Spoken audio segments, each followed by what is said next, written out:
Most people check their bank account on payday and feel genuinely rich for about 48 hours. Then somehow, magically, it's almost gone. Sound familiar? You didn't buy anything crazy. You didn't go on vacation. The money just disappeared. Here's what actually happened. Your brain got flooded with a sense of financial safety the moment that deposit hit, and your spending responded before your brain could think. That's not weakness. That's biology doing exactly what it was designed to do. But here's the thing. Nobody tells you there's one move almost nobody makes in the first 24 hours after getting paid. One decision. And it's the single biggest reason most people never build real wealth, no matter how much they earn. By the end of this video, you'll have a complete payday system. Not a vague idea. An actual ritual, minus 15 minutes. Every payday. That changes everything. Hit subscribe if you want to keep running the real math on building wealth from a normal income. Let's get into it. Let's be real about what's actually happening here. Payday doesn't feel like a financial decision point. It feels like a finish line. You worked, you waited, the money arrived. Now you exhale. And the moment you exhale, you spend. This is what researchers call the income shock response. Studies tracking consumer spending patterns show that people spend between 30 and 50% more in the 3 days immediately following payday compared to any other 3-day window in the month. 30 to 50%.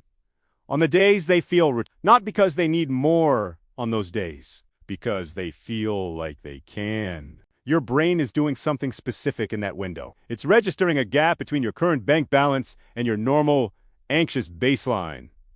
That gap feels like surplus. It feels like breathing room, and your spending habits rush in to fill that gap before your rational mind can intervene. Think about two people.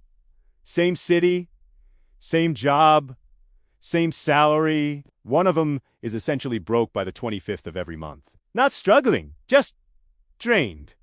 Watching the balance crawl toward zero. Holding off on things, telling themselves next month will be different. The other one, building quietly, consistently. Same income, completely different financial life. The difference isn't discipline. It isn't willpower. It isn't that one of them has fewer expenses or fewer temptations. The difference is what happens in the first hour after money hits their account. One of them has a routine. The other just has a feeling. And feelings don't build wealth. Routines do. The real enemy isn't your salary. It's the order in which you spend. Most people pay everyone else first. Rent, utilities, subscriptions, impulse purchases, and then try to save whatever's left at the end of the month. The brutal truth, there is almost never anything left. Because expenses expand to fill income every single time. The rule I'm about to show you flips that order completely. And when you first hear it, it's going to sound almost too simple to be real. That's not a warning. That's actually the point. Now, you've probably heard the phrase, pay yourself first. It's been around for decades. It's in every personal finance book written since 1920. And most people nod when they hear it, feel briefly motivated, do nothing, and move on. Why? Because they've heard the slogan without ever getting the system. Slogans don't change behavior. Systems do. Here's the actual rule. Within the first hour of getting paid, not the first day. Not when you get around to it. The first hour, your money must be out before you spend a single dollar on anything else. Not one coffee. Not one click. Allocate first. Spend what's left. That's it. That is the entire rule. But inside that rule are 3 mandatory moves that have to happen the moment payday hits. Move 1, savings. Leave immediately. Not at the end of the month. Not after bills. The moment money arrives, a fixed amount transfers to a separate account automatically. This is non-negotiable. If you're manually moving money, you're relying on willpower. And willpower is a depleting resource. It runs out by week 3 every time. Move 2. Bills and obligations get scheduled, not paid randomly. You sit down once on payday, and you assign every fixed expense to a specific date. Rent on the 1st, internet on the 5th, loan payment on the 10th. This isn't just organization. It's a psychological shift. You stop reacting to bills and start controlling them. Move 3. What's left is your real spending money, not your total paycheck. Not what feels like a lot. What's genuinely left after savings and obligations are handled, that number, however uncomfortable it is your actual budget. And here's what changes when you accept it. You stop the unconscious overspend because you're no longer operating on a feeling. You're operating on a fact. Here's the secret. Most people completely miss. Willpower is highest on payday. That's the moment you feel most capable of making a good financial decision. It's not a coincidence that this system has to happen in that first hour. By week 3, your willpower is depleted, your account is lower, and financial anxiety is creeping back in. You are not the same decision maker on the 28th that you were on the 1st. So don't leave the important decisions to the 28th version of yourself. Saving what's left at month-end means saving nothing. That's not pessimism. That's 20 years of consumer spending data. Saving first, automatically, before your hands touch anything else. That's how wealth gets built on autopilot.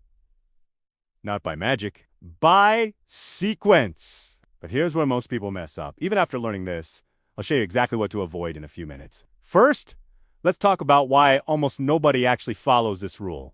Because the excuses are specific, and every single one of them has a real answer. Excuse number 1, I don't earn enough to save. This one is almost always said by someone who has never actually calculated what they spend. Not estimated, calculated. The truth is that the habit matters far more than the amount. Saving 5% of a modest income builds something more valuable than the money itself. It builds the identity of someone who saves. Research in behavioral economics shows that people who establish saving habits at low income levels are dramatically more likely to maintain and scale those habits when income rises. The muscle matters. The amount is just the starting weight. Excuse number 2. I'll start next month. This one is the most expensive sentence in personal finance. Compound interest does not wait for convenient moments. Every month you delay isn't just 1 month of savings lost. It's the compounding growth on that savings gone forever. You can't recover it. You can't make it up. The mathematics of delay is irreversible. And next month is a lie that has cost most people more than any bad investment ever has. Excuse number 3. I have too many expenses right now. This one is interesting because it's almost always true and almost always irrelevant. Here's why. Expenses expand to fill income. Every raise you've ever gotten eventually disappeared into lifestyle inflation. The payday rule doesn't ask you to reduce expenses. It asks you to force visibility onto them. When you allocate savings first and then look at what's left, you suddenly see clearly what is actually necessary and what is just habitual. That's not comfortable. It's necessary. Excuse number 4. I already budget. Budgeting without a payday system is like deciding what you're going to eat on a diet, but only starting the diet on day 5 of the week. The structure is there, but the timing is completely wrong. A budget tells you where money should go. The payday rule makes sure money goes there before it has any chance to go somewhere else. Without the timing, the budget is just a spreadsheet you feel guilty about. Here's the real talk moment. This rule isn't complex. It's uncomfortable. And exactly that is the only reason people avoid it. Complexity can be solved. Discomfort has to be chosen through. Nobody wants to look at a fresh paycheck and immediately move money away. It feels like loss. It is actually the first step toward freedom. So here's exactly what you do. Step by step. Starting with the number. Most people don't actually know. Step 1, know your real number, not your salary, your take-home, after taxes, after deductions, after whatever your employer pulls out before that deposit hits. That's your actual starting point, right? Then list every fixed obligation you have. Rent, utilities, loan repayments, subscriptions you're actually using, insurance. Add those up, subtract from take. The number you're left with is what you actually have to work with.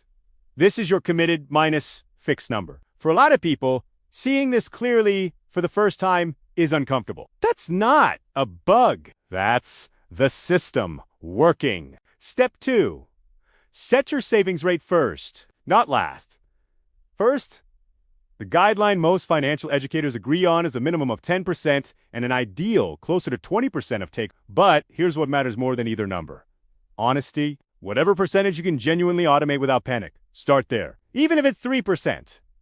Even if it's $200 a month. Automate a transfer to a separate account within 24 hours of payday. Same day, if your bank allows it, and split that savings across at least 3 destinations. An emergency fund, a long-term investment account, and a goal-specific account for the next big thing you're building toward. 3 separate accounts forces into one generic savings account gets rated every other month. Step 3. Create spending buckets. Every rupee, every dollar that remains after savings and fixed obligations get assigned a name. Food, transport, entertainment, personal kari. Whatever categories actually describe your life, the method doesn't matter. Physical envelopes, separate bank accounts, a notes app, a spreadsheet. What matters is this. Zero mystery money. Every dollar has a destination before you spend it. When you know exactly where everything is going, the unconscious drain stops. You're not restricting yourself, you're directing yourself. There's a big difference. Step 4. The payday checklist. This is the actual ritual. Every payday, 15 minutes. No exceptions. Transfer savings, check. Schedule bill payments, check. Confirm remaining balance against your buckets, check. Any pending irregular expenses for this month accounted for, check. That's it. 15 minutes. Not an hour. Not a spreadsheet overhaul. 15 minutes of deliberate allocation. And here's the truth. 15 minutes on payday saves you 30 days of financial stress. Every single month. Stay till the end. I'm going to show you an upgrade that doubles the speed of this entire system. But first, let me paint something for you. Picture yourself 6 months from now. You've followed this system for 6 months. Month 1 felt tight. You kept checking your account. The discomfort was real, but you didn't break the rule. Month 3, something shifted. You stopped checking your accounts with anxiety. The stress that used to live permanently in your chest started to lift, not because you had more money, because you finally knew where your money was. Month 6, you have an emergency fund, an actual one, not a plan to build one, a real account with a real number that means a real crisis won't destroy you. A car repair doesn't ruin your month. A medical bill doesn't put you in debt for the first time in years. Unexpected doesn't mean catastrophic. Year 1, you've built more savings than in the previous 3 years. Combined, same income, different routine, and the gap between you and someone who never started it begins to compound. Same salary.